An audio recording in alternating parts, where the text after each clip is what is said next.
Well, the world tourism industry is rising at unprecedented levels after dropping by huge margins because of COVID-19.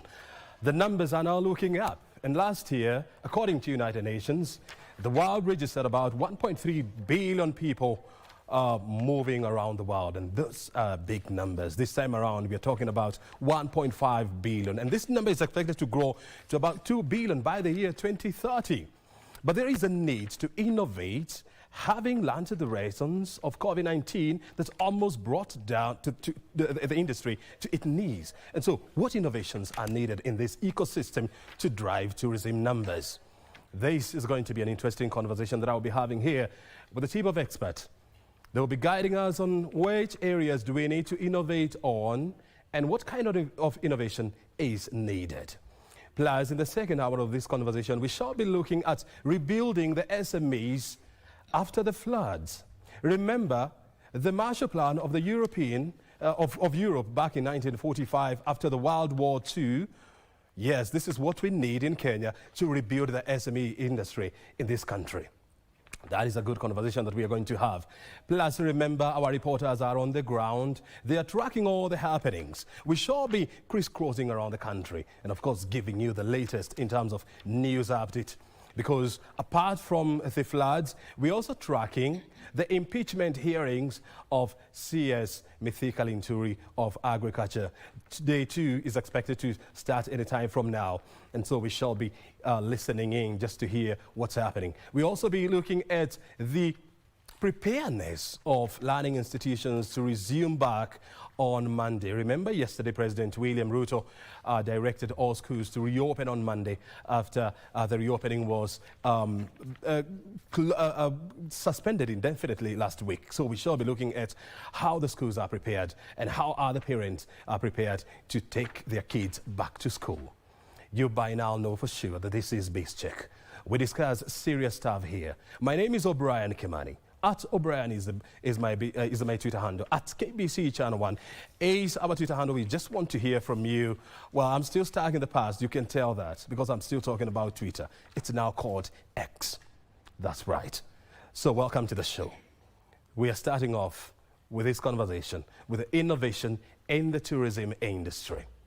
What do we need and what kind of innovations do we need to drive tourism numbers here in Kenya? Look, for the longest time, we've been talking about marshalling about 2 million tourist visitors to Kenya on an annual basis. I mean, last year we did about 1.5. Yes, we're still doing small numbers. Look at Egypt. They're doing almost 15 million tourists. What do we need to do? What is the role of innovation in driving tourism numbers in this country? What is the role of young people in the matrix of driving the numbers? Guess who is in studio with me? Humphrey Mushuma is the CEO of Inua AI. He's an expert on artificial intelligence. He will be explaining to us what is the role of AI in driving tourism numbers here in Kenya. He's here with us. Muchuma, thank you very much indeed for joining us this morning. Pleasure to be here with you today. Very good indeed. Yeah. Next to Muchuma, we have Barry Clemens. He's the chairman of AYTS, Challenge and Tourism Innovation Hub. He's also the CEO of Hospitality EQ. He has tremendous experience when it comes to the hospitality industry. Well, he has investment in Namibia, in Kenya, among many other African countries. And he has traversed the whole continent. And so he knows what needs to be done and who needs to do what. Barry, it's a privilege to have you this morning. Thank you for having me. Pleasure being here. Help us, first of all, by helping us understand, when we talk about tourism and innovation, what exactly are we talking about? I mean, we know tourism and technology. I mean, we know innovation and technology. But when we talk about tourism and innovation, what kind of a concept are we really discussing here? So when you introduced the topic for the day and spoke about COVID, right? So COVID was totally detrimental for the country. However, it also created a unique opportunity for Africa because now people are looking for experiences, and what innovation and technology can do is really make sure that a tourist's experience during the travel, in-stay, before stay, and so on, really improves. It's all about the experience. There's so much we can do on that. Besides that, it's about getting the guests to the continent, and Kenya specifically right now. Kenya has got everything that you can wish for. But there's still a lot of challenges in terms of experiencing, getting here, etc., etc. So for the continent as such, we've been talking for continent Africa, destination Africa for many, many years.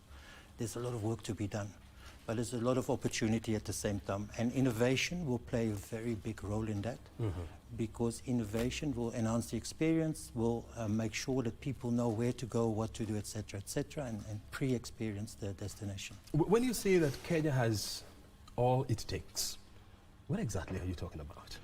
So think about Kenya, right? We've got the beach, we've got wildlife, we've got culture, we've got heritage, we've got mountains. So from a tourist perspective, we've got everything someone could want to come and see. That's number one. Number two, we've got friendly people. We've got reasonable infrastructure. Yes, there's place for improvement, but it's easy to get around. So all we need to do now is make sure we market the industry and make sure that when the tourist comes, he or she is actually experiencing what we are putting out there and has got a good experience. A lot of businesses and countries make the mistake that they want to bring the people and they focus on the marketing side. But then the people come and then the experience doesn't match the marketing. So we do have to make sure that when we do this and we focus on the marketing, that when people come here, that the experience matches. So we need to make sure we've got the skills and the technology and the experiences Muchuma, when you look at the Kenyan tourism industry, do you see innovation? Yes, there is innovation, but I think there's a lot that can go out there and support the industry. I think the perception about AI is that it comes to take, job opportunities, but I think it's coming in to create more opportunities for us, especially the young people. And when I speak about AI, it gets me excited because I look at our young people and I see opportunities for them.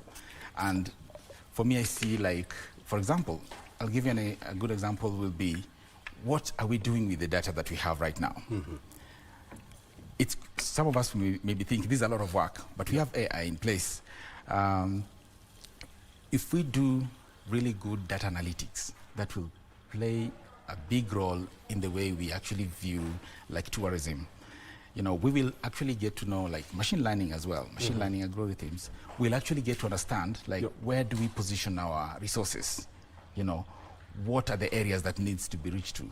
For example, you'll see, like, with machine learning algorithms, we'll be able to tell, like, where do we, invest in terms of infrastructure. And this will be road infrastructure to improve on the safari experience, So I think innovation is there, but there's still big room. There's big opportunity out there. I'm starting to think of when I walk into, somebody that is, selling tickets, for me to a shop, to go visit, let's say, Mombasa and all that. They'll tell you, like, give you examples of hotels that you can go to, and they'll give you prices. But, some of these things can actually do them at the comfort of your room, of your house. Virtual reality is becoming a reality right now. So I can actually get a perception, a view of what to expect, before I actually go to that location. And maybe I'm more interested in rejuvenating myself, relaxing. And that hotel doesn't have that.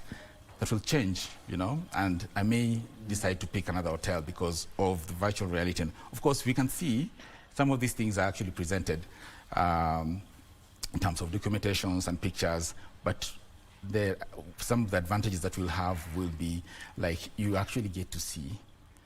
Then we're also talking about carbon emission, so I don't really have to drive to see the location, and then drive back, and then finally drive there to go spend time with my family. Yeah, so those are the things that I think innovation is there. I think we need to encourage our youths, especially young people, to embrace technology and use it. Are you looking at a situation whereby in the future, because of concerns around carbon emission, are you looking at a situation whereby we're likely to have people-less parks in the future? I think we will see, I think there'll be a balance. You can't really tell with how the future will turn out to be. Well, you can predict. You can predict. I mean, now we're seeing Facebook coming up with metaverse and all this. I can actually step in, I can actually walk into in a park. That's virtual reality, but taken into the next level. So it could happen, but I think the concept behind you going there in person, that will never change. You going there in person, that will never change. You want to have like that a real experience will experience. never be replaced. You actually want to take pictures. Yeah, you want to take a selfie, something like that. Barry, you want to change? Yeah, I agree with Humphrey that it will not change. Think about, again, let's go back to COVID. Look what happened in terms of working from home, working through Zoom, and working remotely. It really worked well, and it solved a problem at the time. But look what's happening now. Everybody's back to the offices. People are moving around again, travel, and the same with travel. People are traveling again. Some people thought that the tourism industry.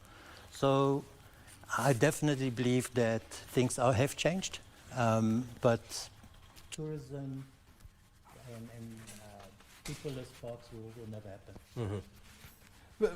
Very well, but you see, I mean, let's for example look at e-commerce.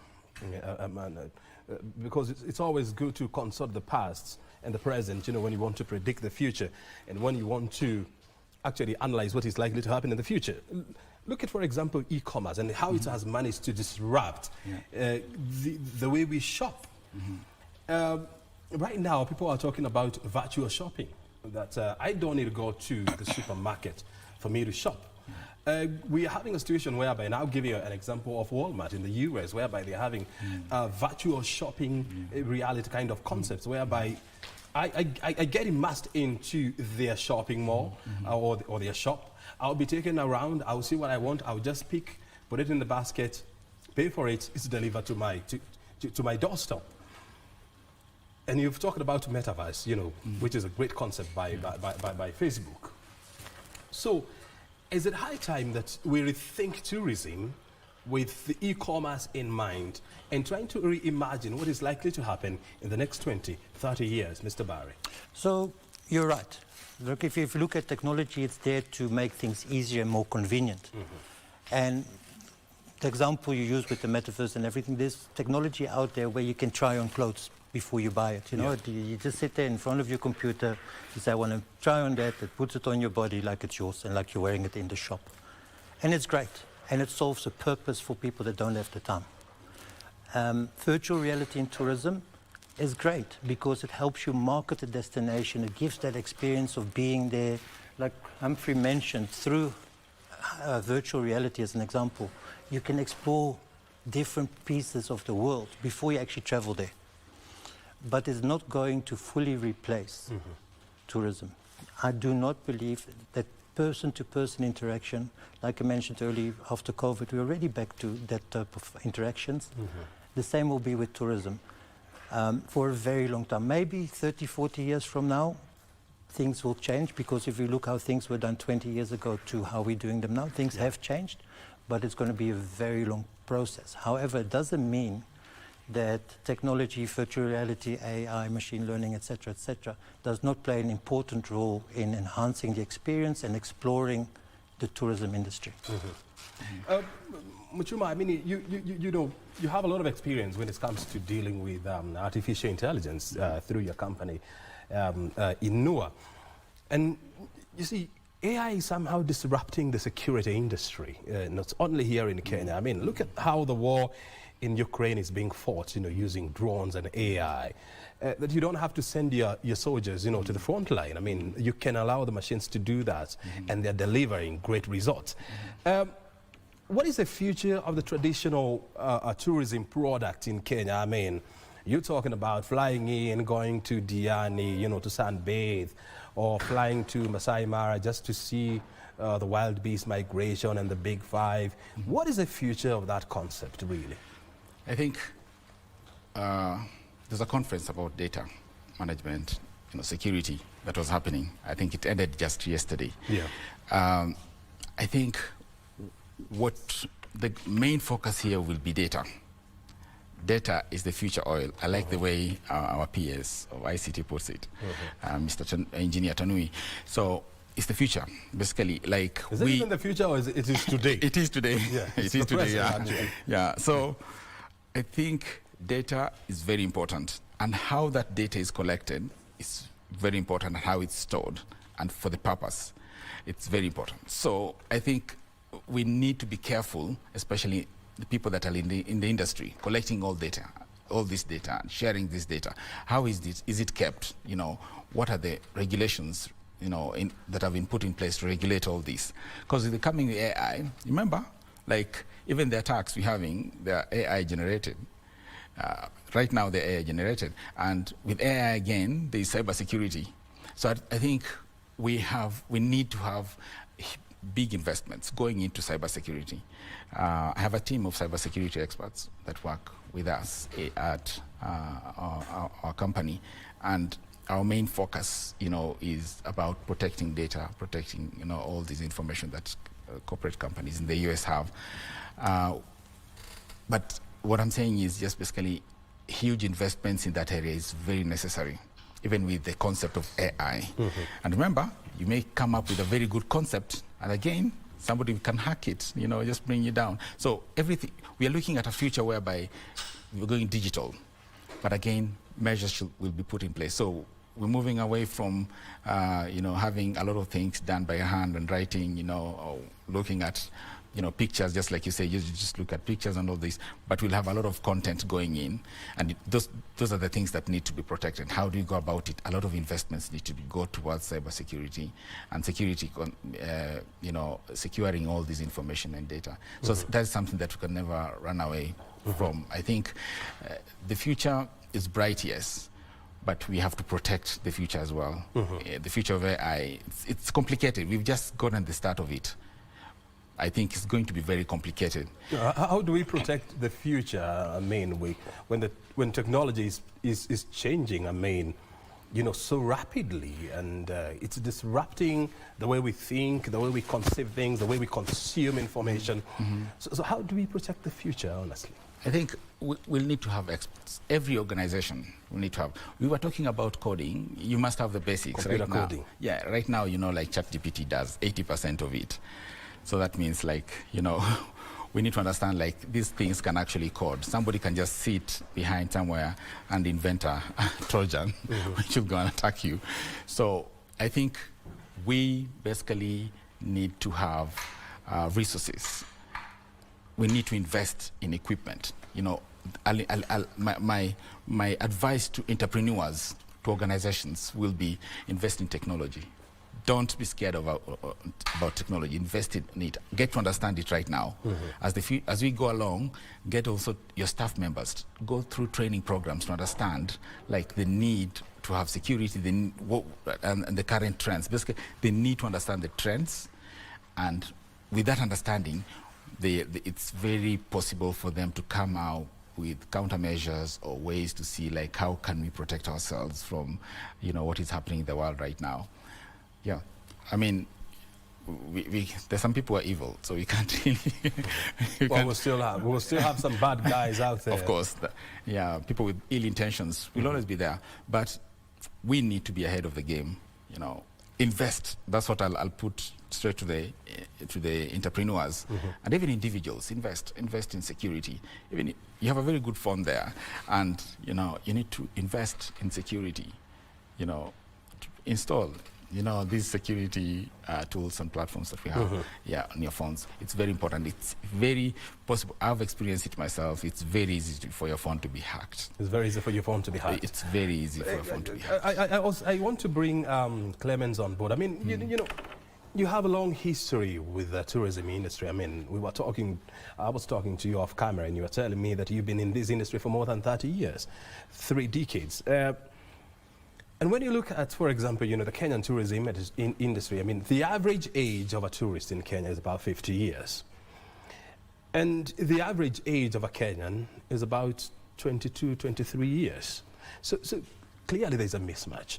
And so how then do we create product using innovation that targets the young people, the young tourista, the young traveler? Because that is where the future is. I 100% agree. And if you look at statistics, you will see that the way the youth lives their lives is about experiences, like we've spoken about so much already. So we need to create that, and we need to cater for that. Right now, a tourist coming to Masamara used to be the old person, like you said, With coming binoculars. on a game drive, binoculars and all of that. Those days are gone. Those people are still there, and there's still a place for it, right? But we need to create product that's different, that caters to they want to be connected. They want to have personalized experiences. They want to be looked after. They don't want to spend a lot of money. They want to travel longer, right? So drop your rates, create product that is not as expensive as the traditional safari product, and get a tourist in place for a longer period of time. So those are just some practical things. Going back to the technology part, is one of the challenges that the hospitality and tourism industry has had over the decades is they've been very slow to adapt to modern technology. There's a lot of legacy systems out there, and there's a mind shift change that needs to happen. Because when I speak to people also, it's about creating your product for the future traveler. The person coming to your property or activity is somebody who's in school today, right? They'll be the travelers of the next few years. You need to prepare for that. So be ready for that. And people always say when it comes to implementing technology and this, it's expensive. Well, not anymore. There's a lot of product out there that is not expensive. And if you don't invest, what's the cost of not investing? But your neighbor invests, you lose all the business. Well, how are you going to get that back? Right? Not understanding, do your research. People are scared it moves too fast. Yes, it does move very fast and it keeps on moving faster. But if you don't keep up, you're out. So those are some of the things we need to consider. You see, I'm just looking at you, Barry, and I mean, granted, you have a lot of experience and you've spent a lot of time, in the tourism industry, and so the ins and the outs of this industry. But your generation is almost exiting the stage, and it's supposed to give way to younger and fresh faces. Are we really preparing the next generation of tourism managers, tourism innovators, and tourism people that are going to take over from the outgoing generation? We are not enough. So in my role at ITIS, the African Youth and Tourism Innovation Summit and Challenge, we identified that. We had the ATLF, which is the African Tourism Leadership Forum, which focuses on discussing policies for Destination Africa, as we spoke about before. And we got all the leadership from ministries and tourism destinations, marketing companies, etc., in the room. And we identified exactly this, that the youth is there, but there's not enough platform for them to really grow. And that's how ITIS was born. Then having run ITIS for a couple of years, we said there's still not enough. We need to motivate and support the youth. Because one of the things that we've noticed is that the youth thinks differently as we do. You identified it correctly. But they haven't got the business acumen and the skills to bring those ideas to fruition. They don't know how to create a business plan, how to work the economics of it, where to find the funding for it.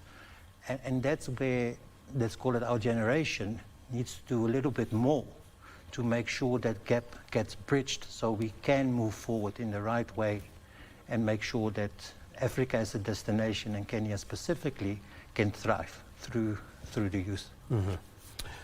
Well, if you're just joining us, you're coming to you live from Broadcasting House. I mean, we're having a cool conversation here on how to drive tourism using innovation. We're talking about artificial intelligence, smart things, big data and so much. Those are the buzzwords in the world today. They're going to drive tourism numbers. I mean, look, for the longest time, Kenya has been talking about driving tourism numbers and clocking the much talked about 2 million visitors per year. Our target is by the year 2025 to achieve these major milestones. But look, in the scheme of things, those are small numbers. We shouldn't even be talking about 2 million visitors coming to Kenya. I gave you an example of Egypt. It doesn't have great beaches like you have in Diani. It doesn't have national parks like you have in Mount Kenya, in Masai Mara, in Mount Elgon. It doesn't have the big five. It doesn't have lions. It doesn't have elephants, rhinoceros, and so much. But it has something that it has to offer. And we're talking about the pyramids and the desert safaris. With those two, it has managed to attract about 10 million visitors. Yes, you got me right. 10 million visitors on an annual basis. Look at France. Here is the world's top leading tourist destination. They're almost clocking 80 million. Yeah, 80 million visitors this year, with nothing like we have here. And so, when we talk about product, we have the product, we have the people, we have a great destination. What we just need to do is to innovate, and you see the numbers growing. We're in the company of great men here. Mr. Barry Clemens is the CEO of EQ, Hospitality EQ. He has more than 30 years of experience in the hospitality industry. He's here with us. We also have Mr. Muchuma. He's the CEO of Inua AI. It is one of the leading artificial intelligence companies in Kenya. He's leading that front to ensure that AI is accepted in Kenya and Africa at large, and it is deepened. And that is the conversation that we are having here. Muchuma, you talked about the fear of human beings, and let's face it, I mean, over the generations, there's always what we call the fear of the unknown. And when I was growing up, we used to have a say that it's very hard to train an old dog. Is AI really going to make people lose jobs in the tourism industry? Not really. Let me start from somewhere. In the US right now, they're training young people in software engineering and AI and cybersecurity right from the age of 5. By the time they're getting to grade 8, they can actually sit in front of a computer and do programming. They can actually sit in front of a computer and, do or work in a SOC environment, that is Security Operations Center. So it starts right from, we just need to do, I usually say I'm not an education expert, but we need to do like an overhaul of the system somehow. I don't know how that will be done, but it's coming. You can't change it. AI is coming. It's going to create more opportunities that we've ever seen. But of course, if you're not willing to change and you're not willing to learn, you'll lose your job. Even the people that are actually working, designing the curriculum and all those things, AI will be able to take on those roles and do them. But it doesn't mean they're going to lose their role. Their jobs. What it means is just giving them an upper hand to focus on more critical areas that they need to look at in terms of resources and resource allocation. So AI will definitely take away jobs, but they'll take away routine jobs. That's what we need to understand. I'll give you an example. With AI, if the tourism industry adopted it, it can create opportunities in the rural areas. We talked about virtual reality and those kind of stuff. We'll be able to showcase like the cultural aspects. Right now, when you talk about culture, everybody thinks about Maasai.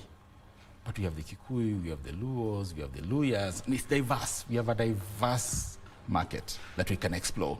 So for my end, it's not going to take away jobs, but create more opportunities in the field. We shouldn't look at it from an angle whereby, oh God, what's going to happen? I'm doing this job right now. I spoke about AI doing 80% of the programming. And if you program it really well, to the end, it can actually give you a final product. Just by giving it instructions, by writing, not even coding. So it means that somebody somewhere that can actually invest in quality checks only, like a good software engineer that will be looking at checks and maybe work at the back end. But most of it will be taken care of. So we need to look at what are these opportunities that AI will create and be positive about it. Because I think out there people have actually accepted it. big time. And it's up to us now not to be left behind. Yeah. That's why I'm a big champion to the young people and telling them, talking to them about technology, digital skills. And it just doesn't end on you doing transcription work, you know, those kind of things. That will be taken up, you know. Right now, as we're speaking, and it's on YouTube, YouTube will transcribe for you. Automatic, it's pretty much automatic. And you've seen even programs being translated into Luya, Kikuyu, Kalenjin. It's AI. That is doing that. We can actually have a conversation in Swahili right now, or in English, it can be translated to French as we speak on real-time basis. Yeah, yeah. So those things are happening, and I think it's high time. For me, it's high time we went back to the drawing board. I know it's happening, but we need to do it really quickly before we are overtaken by events. We know ChatGPT-5 is coming. It will be 5 times, 5 times more better, efficient. more efficient. So what does that tell you? It will be a big change. And if you're having challenges, and Yeah. I mean, and if you're, you know, getting wowed and marveled, Yeah. you know, by ChatGPT now, I mean, Yeah. what will happen when ChatGPT-5, you know, come to us? And this is exactly what we are talking about. And I want to hear this from Barry. I mean, you see, when you talk about a tourist, you know, what we have in mind here is an image of an old man or woman, you know, in a Panama hat and shorts and binoculars, you know, hanging around their neck. Is this the tourist of the future, really?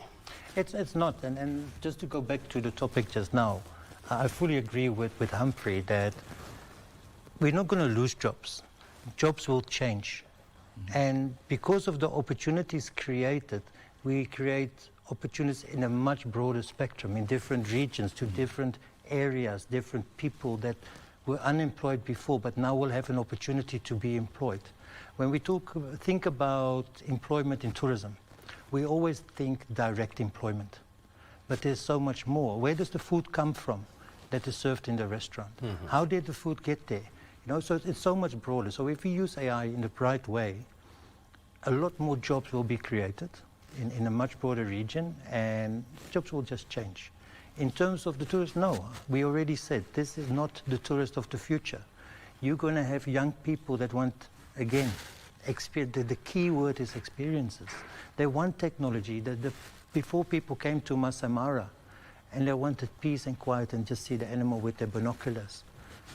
People want to be connected nowadays. They do not want to be offline. So connectivity is a big thing, right?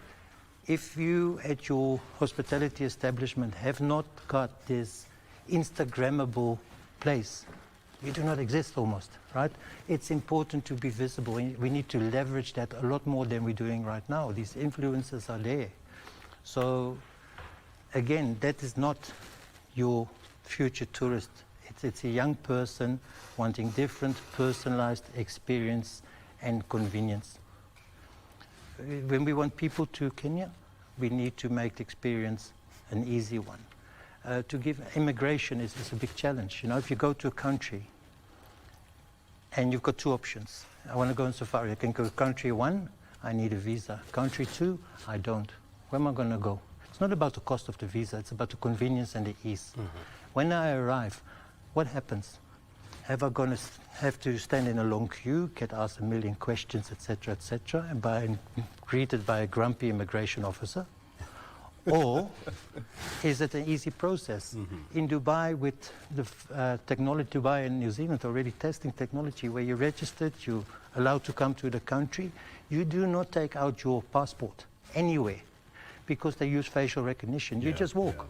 So we need to look at technology which is already exists, and we can create more that just improves that whole experience. And that's how we are going to attract the young traveler that wants to come. And you see, thank God, I mean, you brought in the issue of, you know, what Dubai, or I mean, what UAE is doing, and Singapore. I mean, and they have been at the forefront, you know, of integrating technology in their day-to-day lives. And I like the fact that you are bringing in the issue of Dubai. I mean, look, you know, Dubai, you know, has a visitorship numbers of almost 100 million people every year, 100 million people. going to Dubai. It's a small country. I mean, and what they have done, and you have put it very well, is that they have integrated technology in all spheres of that country. You land at the airports, you're not going to go through immigration officials. I mean, you just go through a system. The system will definitely register that you are there. You don't even need to show your passport. That one is already done. But look, in Kenya, we're still putting up booths for immigration officials and buying stamps and all those things. And clearly, Kenya, prides itself as the Silicon Savannah of Africa. Is this really what we need to be thinking? So Kenya can be that, right? And to stick to that example, immigration officers, yeah, they've got a role to secure the borders, etc., etc. But that's actually really done at a different level already. When the visa or the current, what's it, ETA, the Electronic Travel Authorization, yeah, all that is already there. At the pre-screening level. Exactly. So what does that officer really do? Right? They're there, they check you're the right person, and they capture your biometrics, etc. With the new passports, with the NFC chips, all the data is there. So why are we capturing it? We already got that information when we got your passport. We don't need to capture it again. Why do we want to verify? Through facial recognition, we can see that you are really that person. Because it works on lots of different points, etc. So it knows. If you pick up some weight, change skin color, whatever, they will still know it's you. The reality is it makes it easy. Those people should become ambassadors. And it's the same in a hotel. When you travel a lot, and people say technology, takes away the face-to-face and all of that, and the personal touch of hospitality. But it doesn't, because if I go to a hotel, and they've got my credit card details, you've got my address and everything, I gave you that during the booking process. Now I get there, now I get a piece of paper, I have to complete it again. And the receptionist sits on the computer like this. If you use technology, I come there, you already know I'm walking in, you've already got my information, you can have my digital copy of my passport.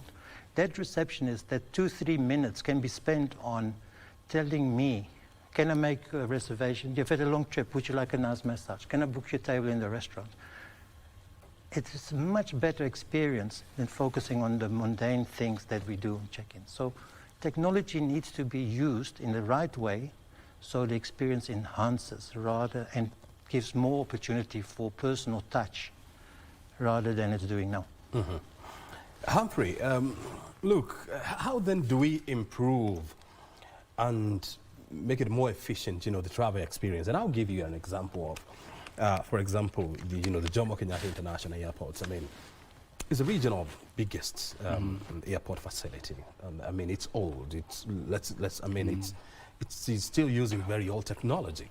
When you let it's JKI, I mean, you don't have even enough aprons. Sometimes you have to walk, in the rain. And then you have to queue for 2 hours in some cases, during the rush hour, for you to be screened by immigration officers, for them to stamp your document.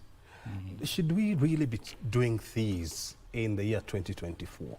And even the new terminals that we are planning to construct, they're likely to be the same.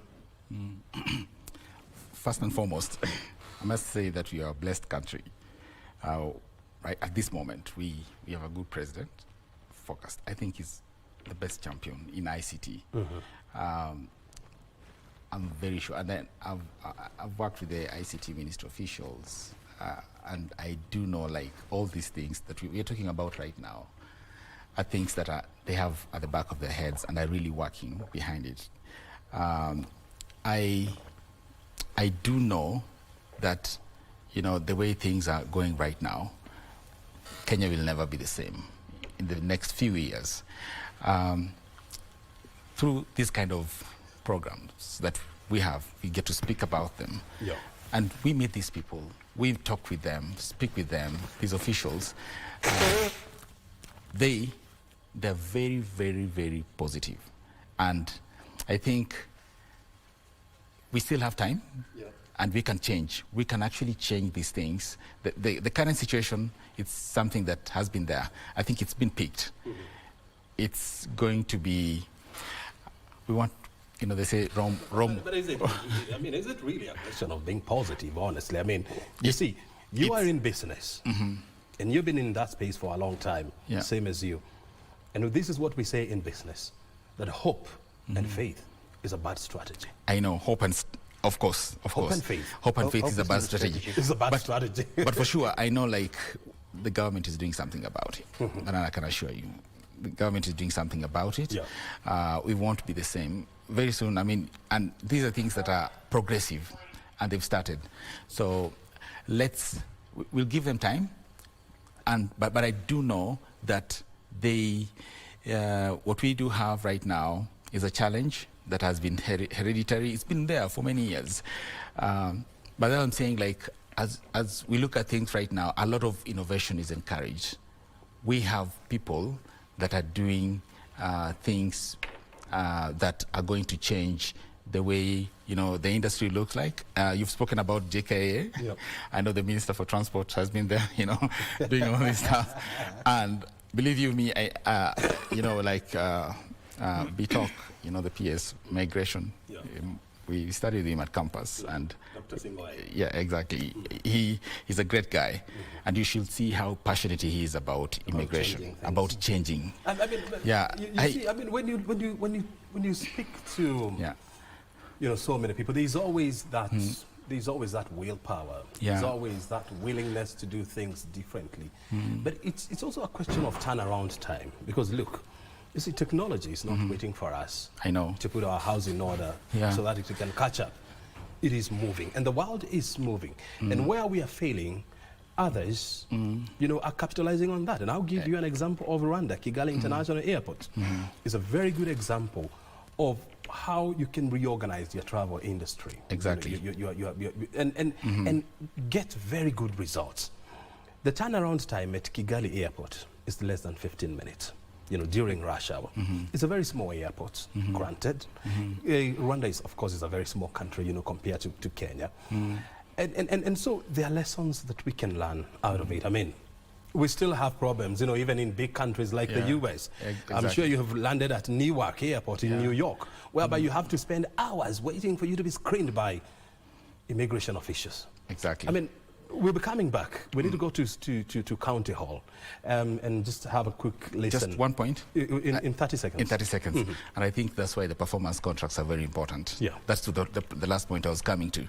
These things are happening because there's a high probability that you don't have the right people in the right place who can actually advise on what is supposed to be happening. But if you have the right people, definitely things will get moving. Having the right people in the right place, yeah, doing the right job. That's what Humphrey Michuma is talking about. This is a great conversation that we are having here on BizCheck. 43 minutes gone. We want to take you to County Hall, where the hearing of the impeachment motion of CS Linturi is underway. This is day 2. Let's listen in to the councils representing various groups. Yes. Were you ever part of the evaluation committee that processed these tenders? No. Okay. The next section is 47, about the procurement function. Please read 47.1. A procurement function shall be handled by procurement professionals whose qualifications are recognized in Kenya. So it says all procurement functions must be handled by procurement professionals. Yes.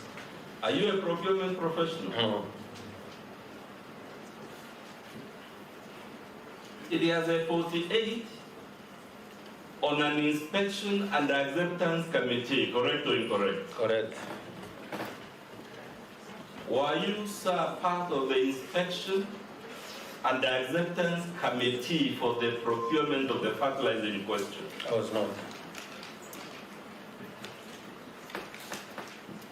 It has a section 49 on procuring agencies.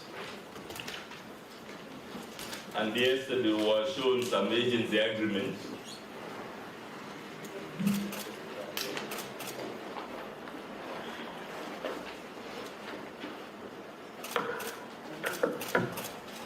it talks of sector-specific procurement agencies.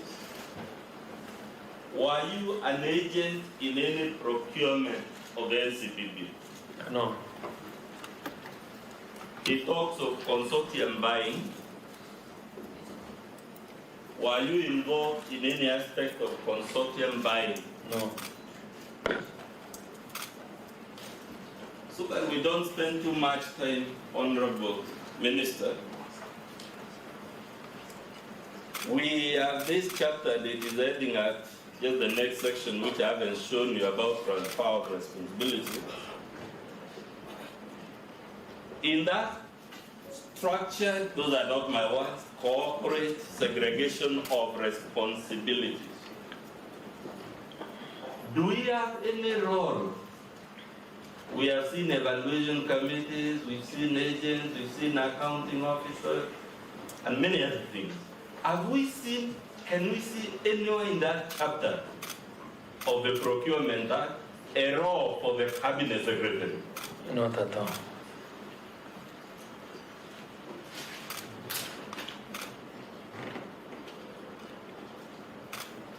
Sir, in number B, you are accused of, that is page 3, Honorable Chair, of gross violation of Article 46, and the words used through and through is that it appears, Honorable Ntore. The allegation is looking at you, the mover formed the impression. 1B, Roman 1.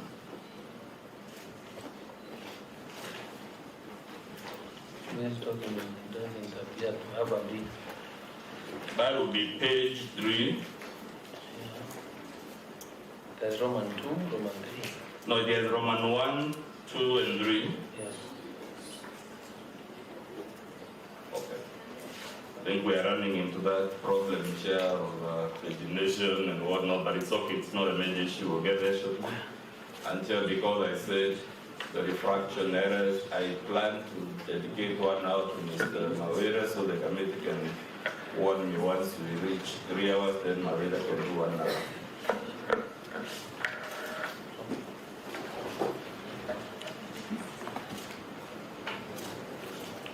Have you found it, Mheshimiwa? Yes. It is said there that it appears you have committed. And my question to you,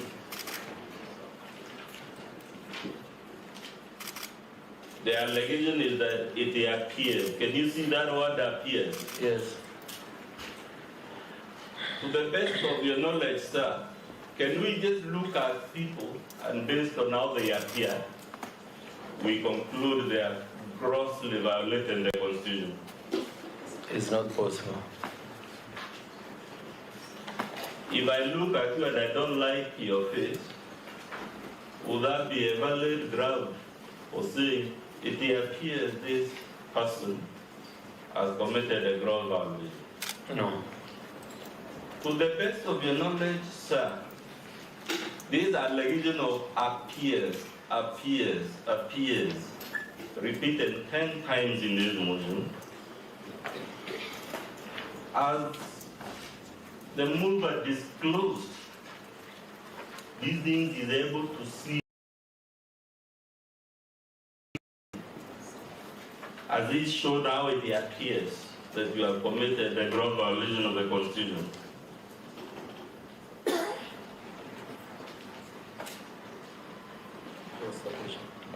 I'll rephrase. Let's stick to B for now.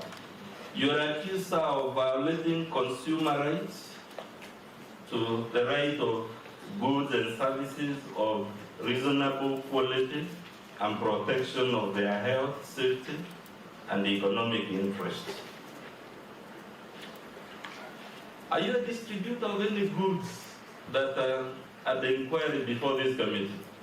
No, I'm not. Are you a manufacturer of any of the goods that are at the inquiry? No. But the Honorable Linturi, do your duties as Cabinet Secretary extend to testing goods so that you're sure they're of the right quality? Is that your duty as Cabinet Secretary? No. As a matter of fact, Honorable Linturi, do you even have the qualifications that would enable you to know this is fake fertilizer and this is genuine fertilizer? I don't. Would I be right therefore to say, as Cabinet Secretary, you are wholly dependent on the advice and judgment of independent agencies of state on this matter? Correct.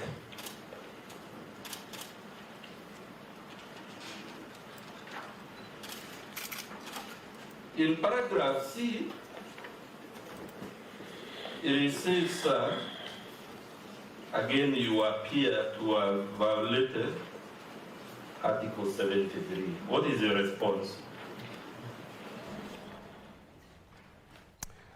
Well, that's what is happening at City Hall. Well, the person we have on the screen is Agriculture Cabinet Secretary Mithika Linturi. He's being questioned by attorneys representing various groups, and this is expected to continue for a couple of days, and so we should be in a position to be giving you more information as it comes through. You're watching Biz Check. We are live from Broadcasting House. The time now coming to 10:52. We're almost wrapping up.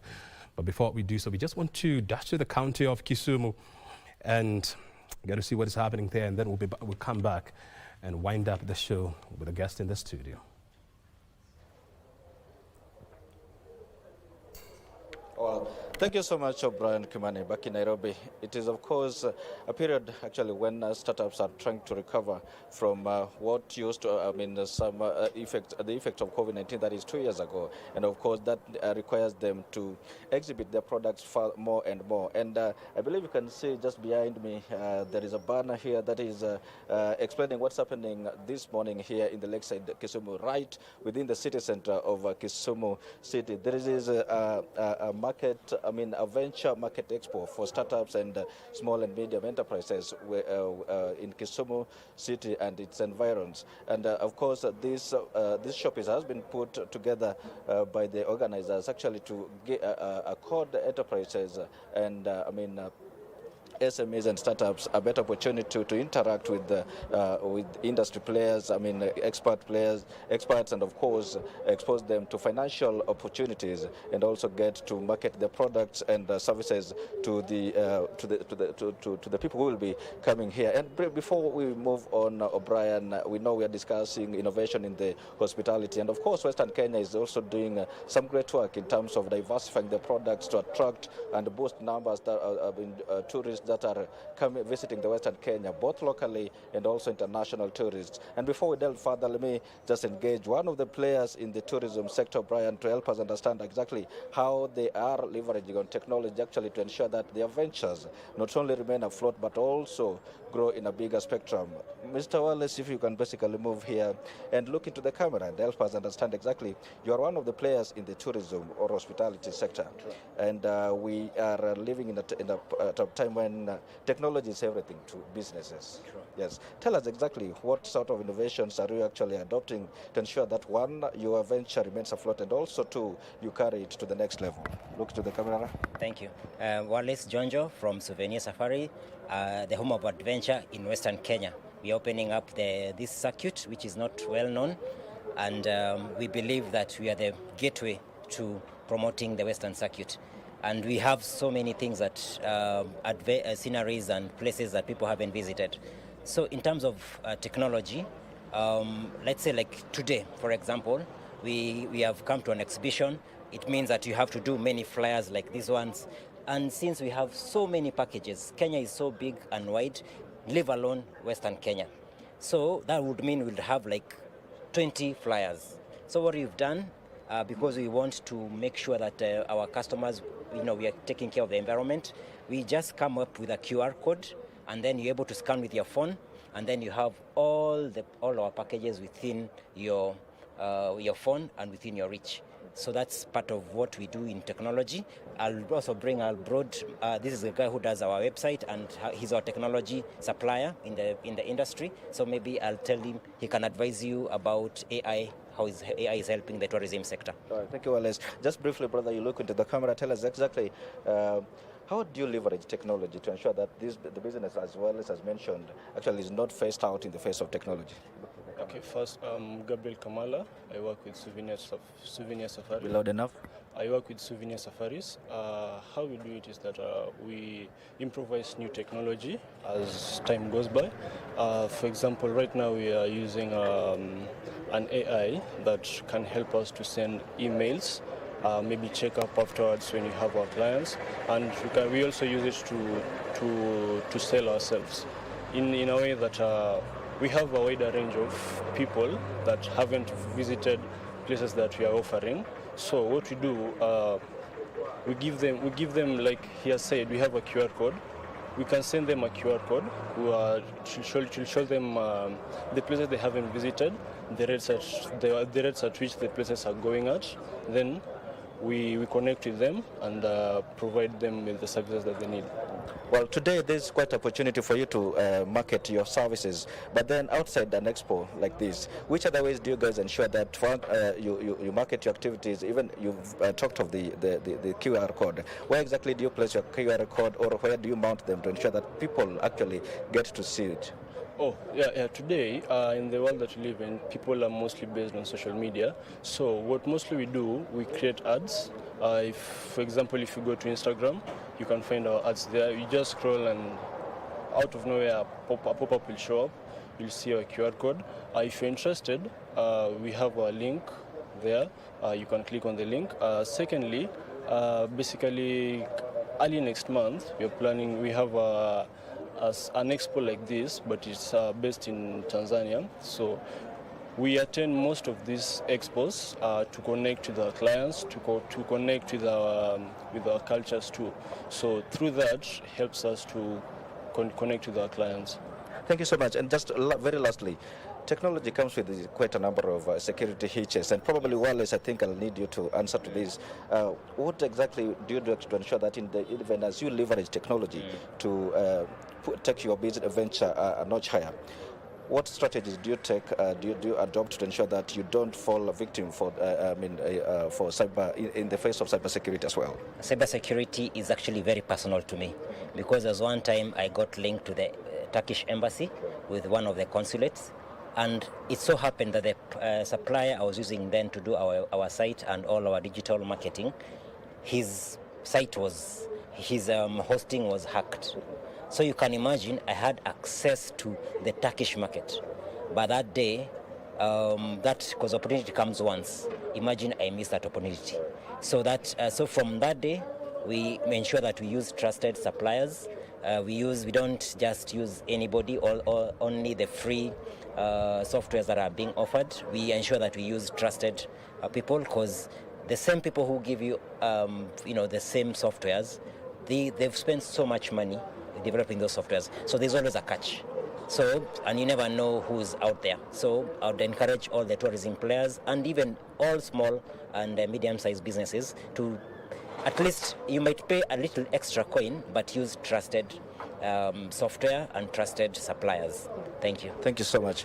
O'Brien, those are the voices from some of the industry players, players from the hospitality and tourism sector, actually helping us understand exactly how technology can be leveraged for the purposes of ensuring that the ventures remain afloat, and also they already adapt to the changing environment of business as far as technology is concerned. You've heard them mention about the vitality of social media, in the sense that they place their QR code on various social platforms, and then they expose that to potential customers, such upon that when they scan upon on that QR code, they get, the potential customers get to know the various packages they have for And in that way, they get to expose their products and attract potential customers. Well, it just in the morning, this expo is opening up, and of course, we'll be continuing to speak with many, to engage many, ventures actually to get to understand exactly how they get to use technology to ensure that their businesses actually, or ventures, not only remain afloat, but also advance technologically. Well, that is it from this end, O'Brien, but then we'll be able to get to package this further to expose, explain how innovation in tourism actually can be adopted to ensure that businesses actually are maintained or taken a notch higher. For now, let me just hand it back to you in studio, O'Brien, for that informative discussion.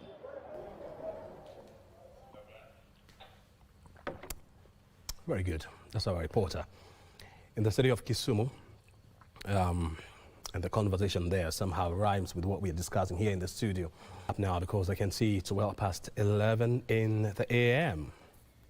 We've been having this conversation around tourism and e-innovation. We've had a good conversation, that's right, here. Barry Clemens is a hospitality expert, and Humphrey Muchuma is an AI specialist. We've been with them for the last 1 hour or so. And now, before we wind up, gentlemen, so after all is said and done, what is the way forward, Mr. Barry? I think there's two important things. One, having been in this industry for long, having been to different forums across the continent with the different policy makers, we've got a unique opportunity in Kenya where our government leadership has recognized the opportunity, has recognized the needs for tourism, ICT, and the linkage of those two. As Humphrey has already indicated as well, the opportunity is there. It's now about the execution. So let's act. Yep. There's a lot of the things, and there's a gap currently in the industry in terms of future leadership. Let's make sure that we support the youth with the innovations. The ideas are there. We need to support them to execute these ideas and bring them into fruitful businesses that will contribute to the economy. And ITIS, one of our events, which is being held this month actually, from the 28th to the 31st of May in Namibia, in Windhoek. Registration is free. People can still register. Just register online, and you can also, if you can't attend physically, it will be streamed online as well once you're registered. A good opportunity for youth to be involved and see what's playing in the tourism industry in terms of innovation. Very good. And of course, we'll be keeping an eye just to see what kind of conversation will be coming out of that meeting in Windhoek. Perfect. Thank you, Barry. Yes. Yeah, mine, just on a follow-up on my last point will be, let's have the right people at the right places. We'll see things change big time, whether it's in the private sector, whether it's government, public sector. We just must have the right people. We can have very good leaders, giving the vision and all this, but we just need to have the right people. I like what the team there are discussing back in Kisumu. What we really need, we need to take it a notch higher. Data analytics plays a key role. Let's not overlook that. Data analytics is very important. We need to understand customers. You need to understand customer patterns. And the only way we can understand it is having data analytics. So it's an investment that companies need to take up. Invest in technology, yes, but invest in data analytics as well to understand your customers. Today I come in and I do a survey. Please put it somewhere. You'll use it. When I'm doing my booking, there are certain things that I get to say, like, hey, I'd like to go for jet skiing. I like to take a hike, you can give me options. And the only way you can do it is, you have an AI that will generate analytics for Humphrey. This is Humphrey, this is who he is. And you can actually tell them to, do ABCD. So that's the next step in doing business. Yes, there's machine learning, for example. I don't know, government are using this, to track animal immigration, for example. We also have remote cameras and satellites that are used to do this. We're able to invest, by tracking, we're able to invest in knowing hey, we know these animals move from here to this. location at this particular time, people will have better safari experience. In terms of infrastructure, the same thing. Getting to understand like the best places where people can go and visit. It will open up communities out there, and by doing that, we are growing the economy. Yeah, to reach the mwananchi down there, the young people down there. How do we do that? By building these infrastructures. One thing that I'm so excited about is the government, rolling out the 100,000 kilometer fiber and then setting up the Wi-Fi across the. That is a very big step. But somebody may think it's small. Something else, something very interesting. And I like the fact that you buttress the point that we don't just need to have the right people in place. We just need to have the right people doing the right thing at the right time in place. And I was having a conversation some times back with the PS for ICT and digital economy. That is engineer Tanui, yes. Yeah. And he was telling me that even after the government was has been installing those free Wi-Fi hotspots, in markets, in townships and centers, they discovered that people are using the free Wi-Fi to download music and videos and to watch football. Okay, and so then we need to also have another conversation on how then do we train our people to access the right content? Exactly. It's about education. There's a lot of education to be done. Before we go, Clement, Humphrey, I want to hear from you. I mean, the government, the schools are reopening on Monday after they were suspended because of the floods. The government has been talking that have been impacted negatively by the floods. How can we use AI to map out the schools that are badly damaged and come up with responsive measures? Yeah, I think some of this technology can be replicated. Access to satellite, access, imaging, access to, remote cameras. These are some of the things that can help us really understand which areas are being affected and how best we can put infrastructures in place in the future. So we can be on the ground, yes, but we need AI to do some analytics, especially the machine learning algorithms to help us understand. Maybe we have the weather forecast team, doing their job, but now we also have to understand we need that aspect of AI to understand what is really happening on the ground and which areas are prone to be affected, which areas have been affected. By having that visual from the sky, I think we'll be able to put the right infrastructure. So technology that uses machine learning algorithms to take those imagery pictures, just have an understanding of how best, some places it will be easy to fix by just building a dam, for example, putting an investment, building a dam. There's a lot of water. We have one of the largest dams being built in DRC Congo. Yeah, maybe we can explore that. Yes. There's a mega dam being built there. I've just forgotten the name, but there's a mega dam being built there. So we can Katumba Dam was something. And I'm actually told it can serve half of the continent. Yes. Can you imagine? So there's a lot of potential in that. We can use this machine learning algorithm to understand the patterns and how these rivers, lakes, and I mean the rivers flow and all these things that are happening right now, to know where to invest and what to invest in. Yeah, and of course, just the last point, you talked about, having the right people at the right place to do that will change. But just know, I know from a technology standpoint, we have the right leadership. Very good. Maybe we just need to review who are the implementers.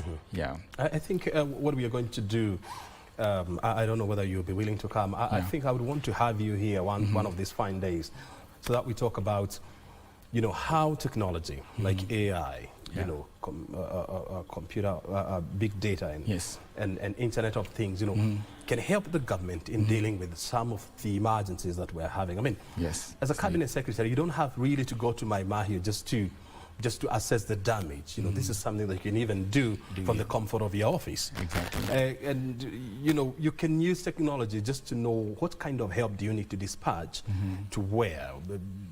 You know, do you need to dispatch excavators here? Do you need to dispatch ambulances here? I mean, you can use technology to do that. I think I'm going to invite you one of these fine days so that we can discuss this. Barry, the conference is coming up later this month? Correct, 28 to 31. What do we need to know about it? It will be important for youth to attend or at least follow so they can learn. And one of the big things that we'll be launching is the Africa Tourism Innovation Hub. We've been talking about innovation and technology. There's a lot of innovation hubs across the continent, but there's not one single one that focuses on tourism. Wow. Yet tourism is one of the main things that drives the GDP in Africa. So watch out for the ITIS conference, end of the month. Watch out for the tourism hub that's coming up, which will really drive innovation and technology in tourism. Very good. And hopefully we can bring it to Kenya. Fantastic. Awesome. Well, we'll keep in touch and, of course, see where that technology takes us from here. Awesome. Thank you, Barry. Thank you, Humphrey. Most welcome. I mean, innovation in the future, and we can't be left behind. We've been talking about tourism and innovation right here on BizCheck. 11 minutes past the hour of 11. The next conversation is coming up. You're looking at rebuilding the SMEs industry following the devastating floods that Kenya has experienced in the last 1 month. My name is O'Brien Kimani. We're taking a short break. It's a commercial break, and then we'll be back with more conversation. Stay right here.